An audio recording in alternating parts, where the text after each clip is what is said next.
Princess Tutu is one of those shows where everything was working against it. It was animated by Halm Filmmaker, a minor studio few know only as the one which made Aria, A Slice of Nothing Happens. There were no big names attached to the project, and the lack of Sakuga quickly turned it into an obscure show nobody was talking about. It's also easy to see why most viewers would instantly drop something full of cartoonish anthropomorphic animals, dancing ballet and doing silly magical tricks in some weird wonderland. It must have been a show about fairy tales, or aimed to get children interested in ballet. It's only by paying attention to the details you see what's so good about it. The animation is often relying on still images, which is a big minus in a show about dancing choreographies, but the artwork is very creative. It's full of dreamlike backgrounds, like you are strolling through a circus in the Renaissance, and they are often so detailed it makes it very hard to believe the show was made just for kids. Kids are satisfied with vivid colors, stuff constantly moving and making funny noises, something you will not find very often in Princess Tutu. So you might think it's probably a mahou shoujo for teenage girls. It has romance and magical transformations, so why not? Because it's not following any of the traditional elements of the genre. You know how there is always a magical animal which gives a transformation device to some average girl so she can use superpowers? Over here, the animal is the heroine.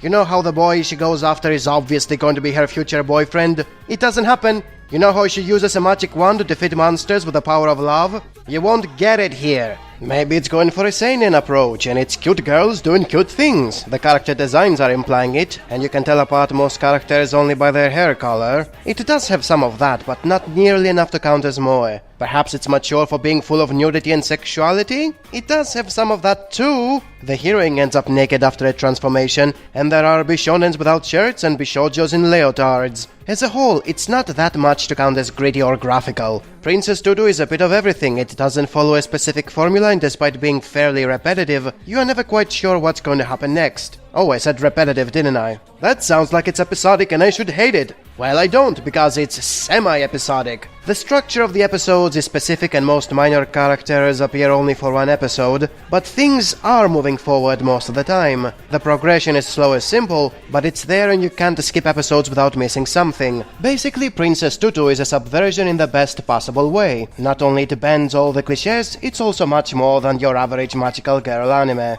The setting is stuffed with allegories and there is a dark secret behind the cheery atmosphere. The main characters are evolving beyond the archetype they began as. The ending is not a super happy one and is even a middle finger to those pesky time resets I hate so much. Still, I have to emphasize the problem with the animation, which can be a major blocker for most people who are spoiled by modern pretty colors. What I can mention to offset this issue is the wonderful soundtrack, which is based on the themes of classic ballet plays, and just like everything that is retro, it is magnificent. The voice acting is also on point when it comes to nailing how everyone feels. It's easily the best mahou shoujo ever made, despite never managing to be famous like that edgelord bullshit known as Madoka Magica. It's an unforgettable experience and I highly recommend it over most anime, especially the modern ones.